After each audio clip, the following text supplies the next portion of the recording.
If fantasy and romance are what you seek, featuring heroines who aren't quite so meek, with book talk and Instagram full of deceit, simply listen to our podcast, Our Picks of the Week. This is going to be a different type of recommendation. There is a book, there is a TV show, and there is a movie, all on Netflix. It's called My Happy Marriage, and it was a manga. Oh, actually, yeah, there's a manga, an actual novel. There's a word for the type of novel this is, and then there's the TV show and the full-length series. Is this a K-drama? No. Wow. It's an anime. Oh, interesting. Yeah. It is definitely the type of story that's like directly in my lane of like poor downtrodden Cinderella story gets saved by big Lord Commanding General. Love like it is so Jordan coded. I can't. I'm a little ashamed of myself. No shame. I consumed it in every single format I could. You're like, I would like to do this again and again and again. Like, oh, I know what's happening, but I still want more. Honestly, respect. So I started my first exposure to this was watching the anime on Netflix. They all have the same title. I love this so much. You're like, literally again.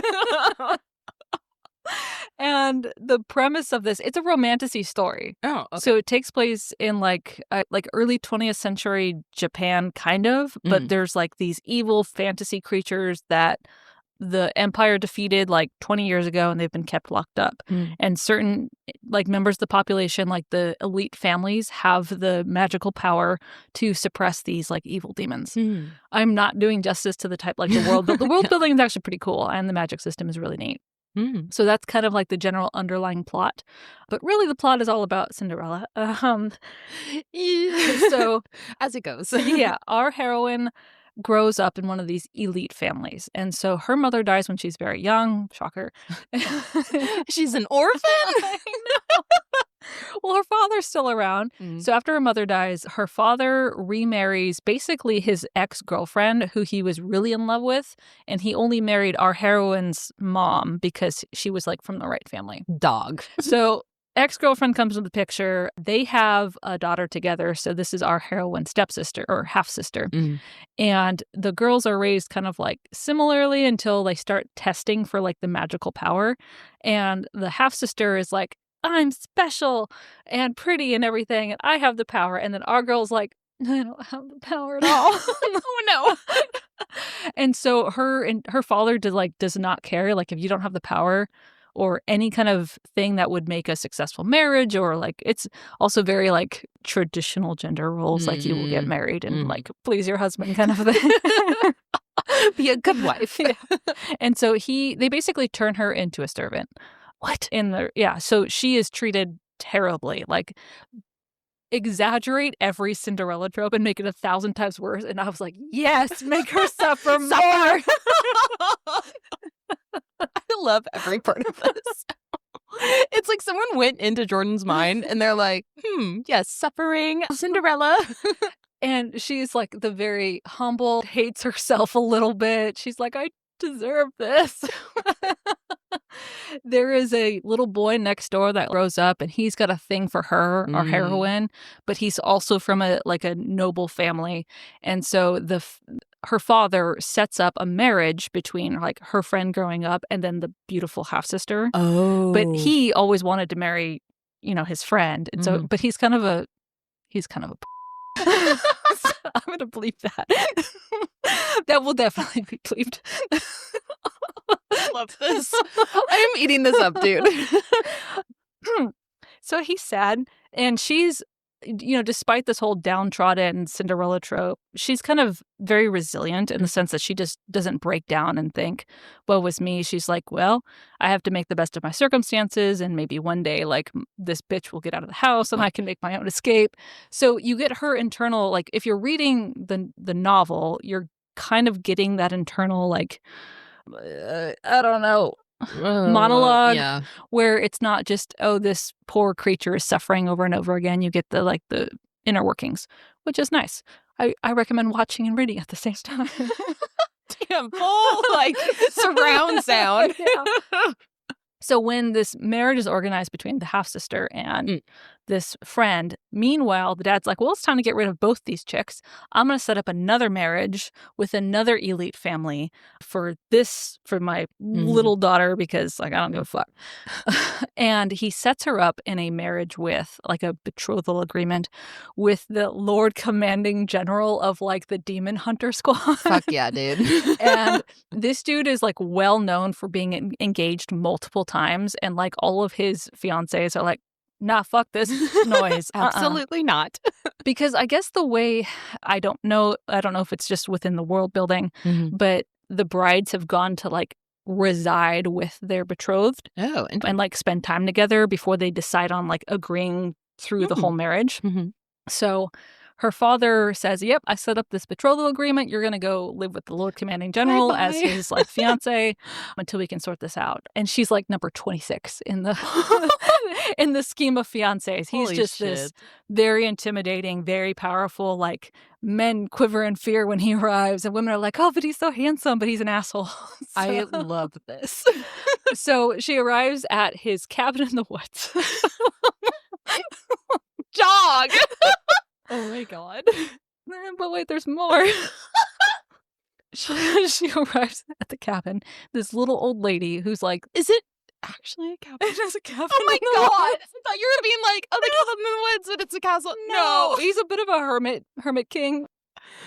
And the like elderly housekeeper like, welcomes her, and so she makes her way. She's in this like shabby dress. She's carrying all her belongings and a little stick on her back. And she goes in and she like bows to him, and he's ignoring her like for 5 minutes. And then the first words to her are you just gonna sit there like that the whole time? Yes. He's a total dick to her, but because she has been treated like that by her family for so long, she's like, he's actually not that bad. Like I can deal with this. Relatively, like. So that's kind of how everything gets started. She lives with him for several weeks, and he slowly realizes that she's like not a splat, not a splat, not a spy planted to like observe him, and that she's not this like shallow, vain creature who doesn't care about anything. Like she cooks for him and cleans his house and prepares his uniform, and within days he's like, nah, something ain't right here. Like he gets onto her and realizes that, oh, I can't be an asshole to her, and she's very sweet and very kind, and like I want to protect her. And he's like, I need to find out about this fucking family. And so he visits her father and her stepmother, and he basically threatens to like burn the world down. Like, nice. How dare you treat your daughter like this? One, we are getting married, and two, I'm not paying you a dime, because there was like, yeah. He takes her dress shopping. Like we love a dress shopping montage to fix her tattered kimono, because he watches her like prepare, like sew and repair her kimono that she's been wearing for 10 years. Oh my god, I love this. So it is just this sweetest kind of Cinderella story. Yeah. I will say I got like 75% of the way through the novel version. It kind of suffers from what I imagine like English to translation language was, because it was originally written in Japanese and translated to English. And so it doesn't, there's some English idioms that are used and cliches that are like, it's a little cringy. Yeah. So I would recommend watching the anime on Netflix. I also haven't finished the anime. I only know the plot because I've read 75%. I was about to say, you get to like 75% and you're like, no, I'm good. I'm satisfied. And then you're like, no, actually, in a different format, please. Yeah. But I do think that the anime is longer and it follows the book closer. Mm-hmm. So I did track down the movie. Oh my God. It's live action. And I watched it on YouTube. I did finish the entire one of that. It's actually pretty good. So everything that I just described, you get all of that in the movie. Nice. So if you have a short attention span, find it on YouTube. I'll put a link to it. I don't know if it's a legal link. You were painting so hard. You're like, crime? Yes. So yeah, between like the 3 different formats, you're going to get the gist of the story. That's My Happy Marriage. I will find the author's name because I don't remember it. Dude, I fucking love everything about that. Oh, similar books, because that's something that we do for Picks of the Week. It feels like Traitor's Son. Exactly like Traitor's Son. Oh. That's by Melissa Cave. Master of Crows, Grace Draven. Oh, I could see all that these too. little downtrodden heroines. Interesting. And then Lady of Dreams by W.R. Gingell is a romantasy set in early 20th century South Korea. Oh, interesting. Yeah, or Korea, because they weren't divided yet. One Korea. Yeah. Interesting. I feel like I hadn't even heard of Lady of Dreams. Yeah. So there you go. I love this. My Happy Marriage on Netflix. On Netflix. Nice. From Jordan's shelf TV and now under surveillance computer for crimes. We'll see you on the next page.